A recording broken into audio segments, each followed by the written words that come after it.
Tes. Halo bradku, di seantero jagat Nusantara balik lagi bareng kami Santuy Movie yang masih siaga untuk nemenin waktu gabut kalian. BTW saya juga akan nemenin kalian di sini ya Brad, bareng Cakung biar tiap hari bisa upload gitu. Gimana kabarnya? Semoga kalian dan keluarga selalu dan terus dalam kondisi terbaik, oke? Sebuah aksi kelompok pencurian profesional yang sangat mahir dan jenius dalam melancarkan aksinya. Film berjudul Live ini rilis di tahun 2024 dan masih anget-anget gimana gitu Brad. Ceritanya seru banget dan wajib banget disimak. Nah, gimana keseruannya? So, biar semangat, mari kita ucapkan sama-sama secara serentak, oke? 1, and 2, and 3, apa? Gaskeun! Mantap! Got too little time, I'ma live up. Head down, push forward through the tough times. Cause anything worth doing is a tough climb.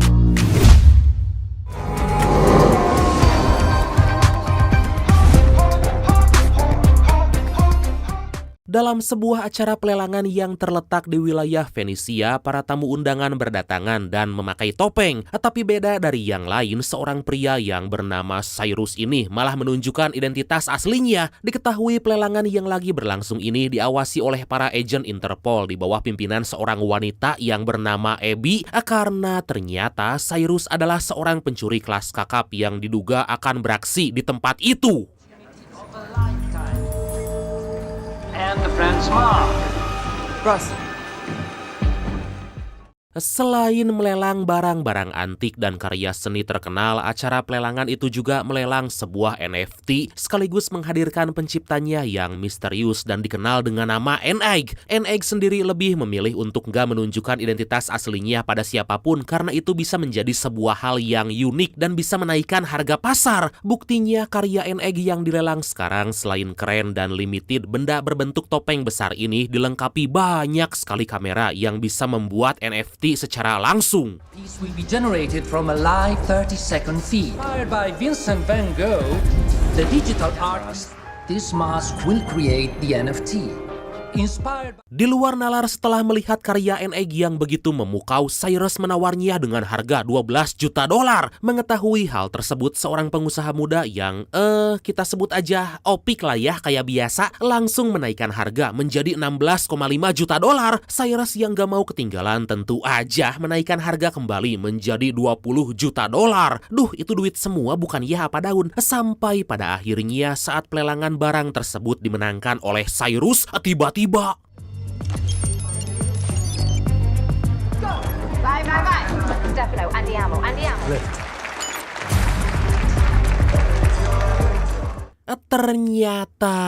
Ternyata semua adalah ulah Cyrus dan kelompoknya yang ingin mencuri beberapa barang antik di pelelangan. Kelompok Cyrus diketahui terdiri dari si Magnus, si pembobol berangkas, Camilla, cewek cantik yang sangat hebat dalam mengemudi apapun, Denton, seorang bapak-bapak yang ahli dalam penyamaran, Misun, cewek manis mencenut amburahoy blasteran Cina yang ahli dalam bidang peretasan alias hacker, dan yang terakhir Luke, seorang insinyur muda atau dengan kata lain si paling segala bisalah. Dan setelah semua rencana mereka berjalan dengan mulus, Cyrus dan kelompoknya kabur dengan membawa N-Egg.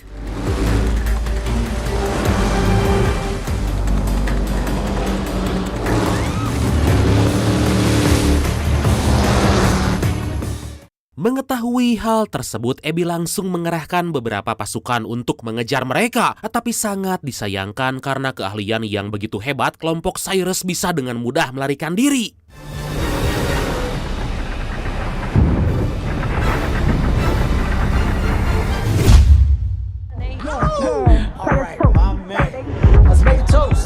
Setibanya di kapal pesiar, kita bisa melihat wajah asli N-Egg yang ternyata diperankan oleh Mamang Ned dalam film Spider-Man. Pada kesempatan itu, Cyrus menepati janjinya membeli karya NFT N-Egg senilai $20 juta dan berpesta ajojing sampai pagi. Wow! Just wanna have a good night. Yeah, about to catch another fight.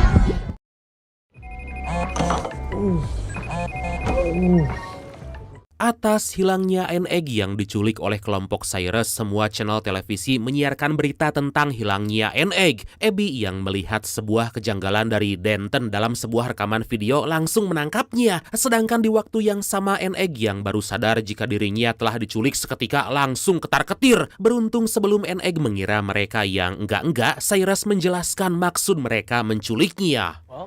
The whole world now thinks that you've been kidnapped. Last night, And it's being reported the artist's own acclaimed American artist N8 is missing this morning following an...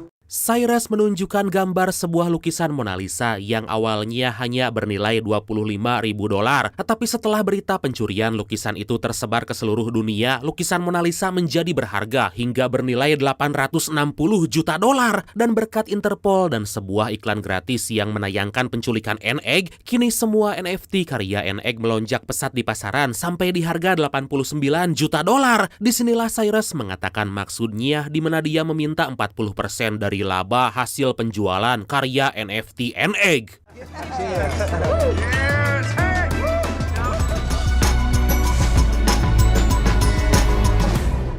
Beberapa waktu kemudian di kantor Interpol, Abby yang lagi terburu-buru dengan para anak buahnya dibawa masuk ke dalam ruangan oleh atasannya yang bernama Huxley karena akhir-akhir ini banyak terjadi kecelakaan yang banyak sekali menelan korban jiwa. Setelah diselidiki lebih lanjut, ternyata itu perbuatan seorang pria yang gak berperi kemanusiaan bernama Lars Horgensen. Dalam semua peristiwa kecelakaan yang terjadi, Horgensen selalu aja mendapat keuntungan dari saham gorengannya.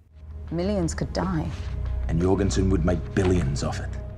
Huxley berkata bahwa 3 hari yang lalu Horgensen berkomunikasi dengan para kelompok peretas Leviathan membicarakan serangan besar yang akan menimbulkan jutaan orang tewas. Huxley yang mengetahui bahwa Horgensen akan membayar kelompok Leviathan dengan emas senilai $500 juta, meminta Abby yang ternyata mantan kekasih Cyrus mengajak kelompok Cyrus bekerja sama dalam misi mereka selanjutnya. Oh,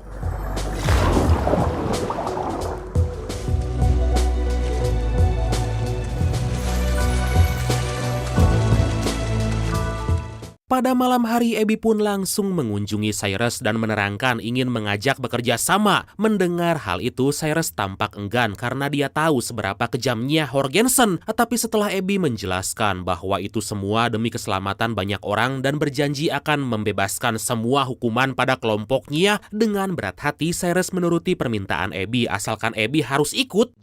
She has us on the Van Gogh.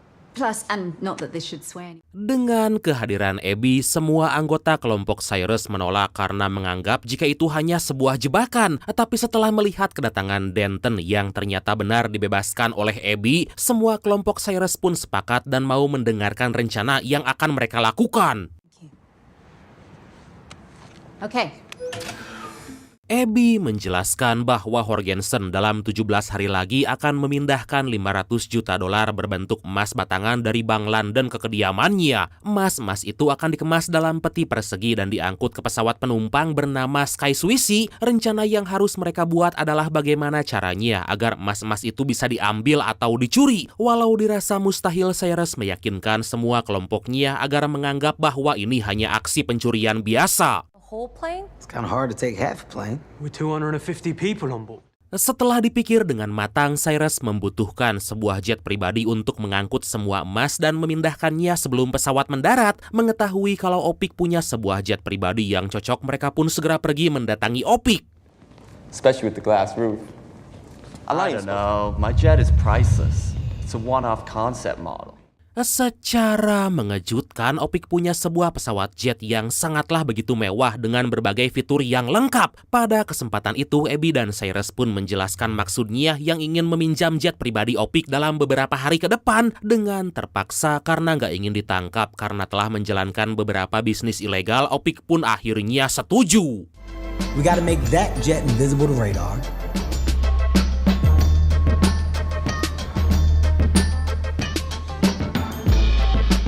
Akhirnya kelompok Cyrus melaksanakan tugasnya masing-masing, yang dimana Magnus mencari cara agar bisa membobol berangkas.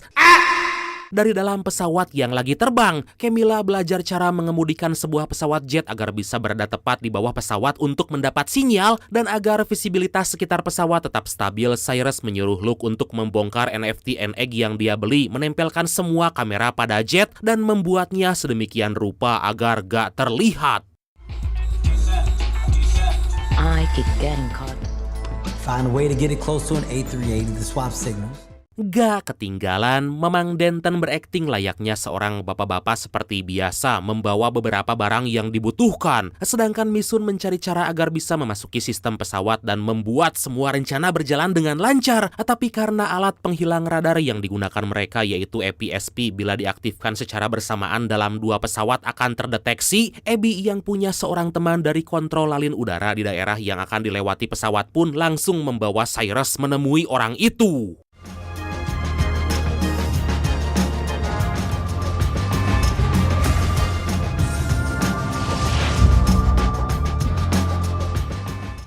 Di sebuah coffee shop mereka menemui kenalan Abby yang putanginah ngahanakeun alias ngeselin bernama Harry. Awalnya Harry menolak kerjasama dengan mereka karena gak peduli dengan masalah mereka berdua. Beruntung Cyrus yang tahu keinginan Harry berjanji akan memberikan $1 juta jika Harry mau bekerja sama. Atas hal itulah si tangkurak Harry ini pun bersedia untuk bekerja sama. It's Huxley. He wants to see us. Setelah memastikan Harry mau bekerja sama, Cyrus dibawa oleh Abby ke hadapan Huxley dan secara gak diduga, pada kesempatan itu Huxley mengatakan kalau orang yang telah memberi mereka informasi yang bernama Arthur ditemukan tewas terdampar dalam keadaan tubuh yang telah dimutilasi. Mengetahui hal tersebut, Cyrus yang ketakutan pun lebih memilih untuk keluar dari misi mereka kali ini. Tapi karena nggak mau semua kelompoknya membusuk di penjara, dengan berat hati dia mengatakan akan tetap melanjutkan misinya. Luke? Yeah. Turn that up.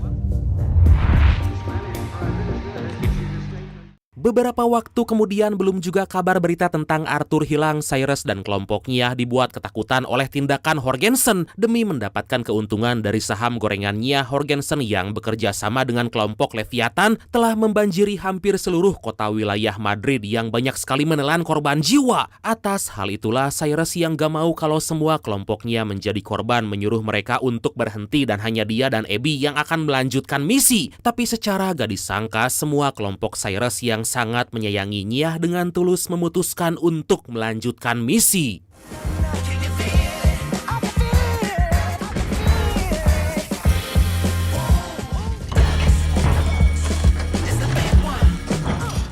Karena alat APSP berbentuk seperti bom dan sangat sulit untuk dibawa ke dalam pesawat penumpang, mereka pun memisahkan bagian-bagian APSP agar bisa dibawa masing-masing orang dan dirakit dalam pesawat nanti. That's good. You can handle a short, snowy runway on the outside.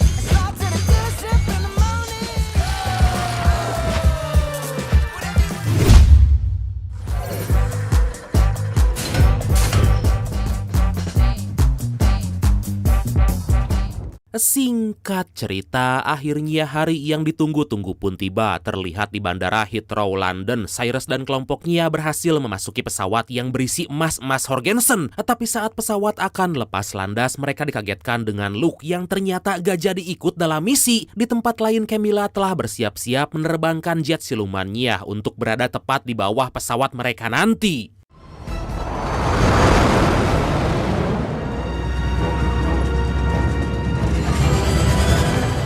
Setelah dirasa udah saatnya, Harry pun beraksi, yang mana dia memperingatkan pilot tentang sebuah turbulensi yang akan terjadi di puncak pegunungan. Mengetahui hal itu, satu persatu kelompok Cyrus pergi ke toilet menyimpan bagian APSP, hingga saat tiba giliran Abby untuk menyatukan semua perangkat itu dan menyimpannya. Karena sebuah guncangan yang diakibatkan sinyal antara kedua pesawat yang bertabrakan, Abby malah gak sengaja menjatuhkan alat tersebut.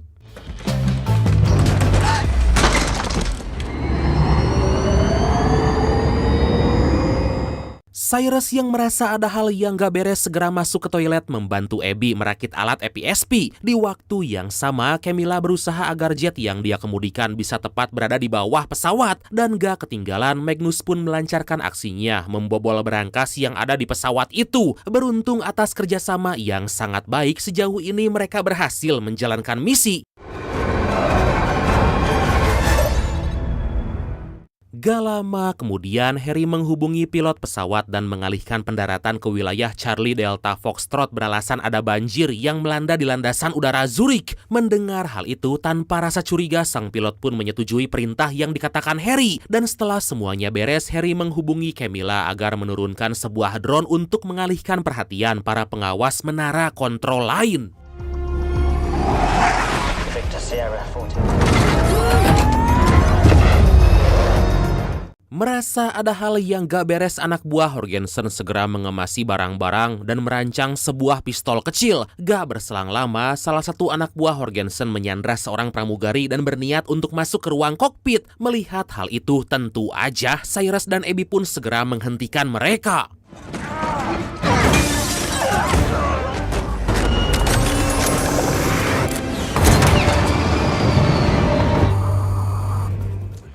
Perkelahian gak bisa terhindarkan lagi. Walau hanya berdua, Cyrus dan Abby bisa membuat anak buah Horgensen sedikit kesulitan. Di waktu yang sama, pesawat yang mereka tumpangi tiba-tiba mendapat sebuah masalah karena mendarat di atas hamparan es. Dan saat Cyrus dan Abby akan mengecek Magnus, tiba-tiba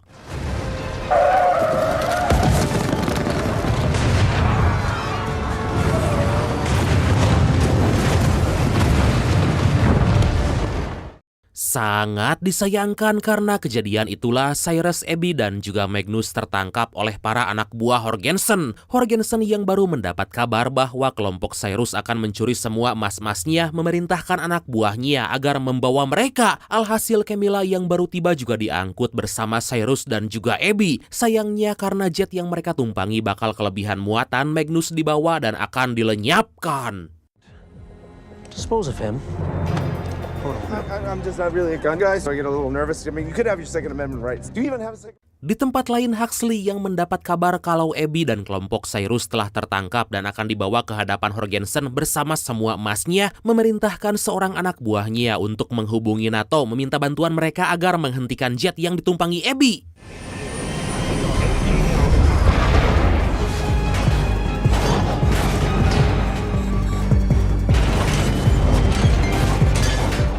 Di waktu yang sama, Camilla yang cerdik mengemudikan pesawatnya dengan ekstrim bermaksud untuk melepas mode jet siluman mereka. Sementara itu, Magnus yang akan dieksekusi oleh anak buah Horgensen dengan cerdik bisa membalikan keadaan dan langsung kabur.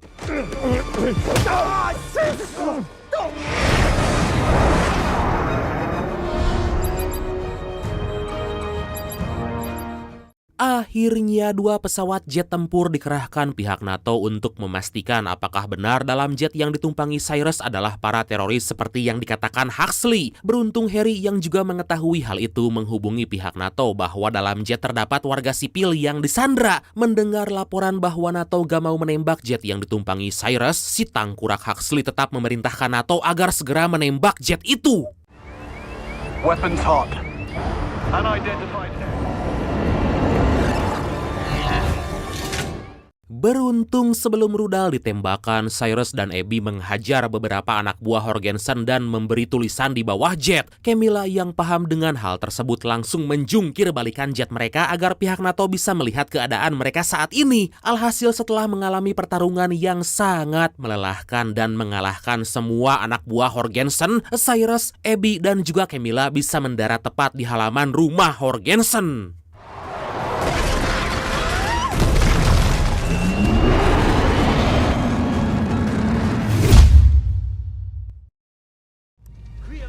Corrac! Andiamo!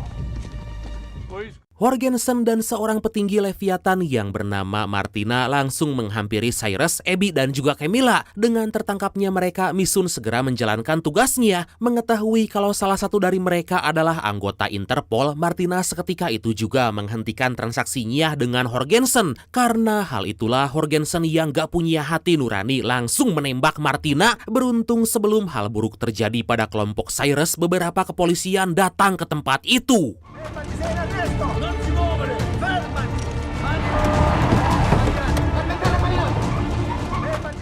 Karena para polisi belum percaya pada kelompok Cyrus, dari sebuah layar yang terletak di bawah pesawat, Misun menayangkan cuplikan Martina yang ditembak oleh Horgensen. Gak berselang lama, Huxley dan para agen Interpol lain datang ke sana dan langsung menangkap Horgensen. Mengetahui kalau Huxley berniat untuk melenyapkan mereka tadi, secara gak diduga, Abby seketika itu juga keluar dari Interpol dan memutuskan untuk bergabung dengan kelompok Cyrus. Wow!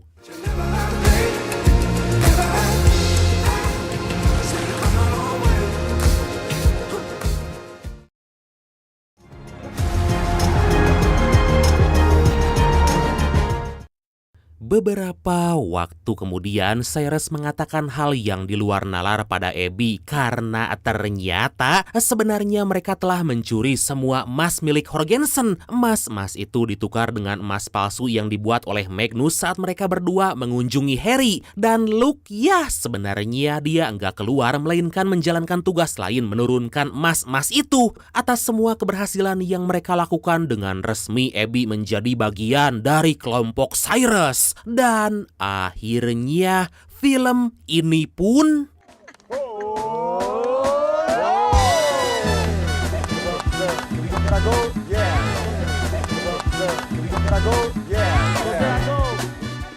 tamat. Oke, dan pesan yang bisa kita ambil dari film kali ini adalah jangan pernah sekalipun mengajak para pencuri untuk kerjasama. Dah itu aja, ngeri. Oke bradku, makasih banyak udah nonton sampai akhir. Seperti biasa, mohon maaf karena masih banyak kekurangan. Semoga kalian dan keluarga sehat selalu. Salam sukses, salam santuy, dan see you next time. Bye-bye. Ngopi heula atuh. I could go heal them. Don't believe in fate, don't believe in ceilings. I just need a taste and my mind starts peeling. I don't pace myself, I grind on kneeling. Got lust for change, I just love the feeling. I ain't gonna give up. Got too little time, I'ma live up. Head down, push forward through the tough times. Cause anything worth doing is a tough climb. And I ain't gonna give up.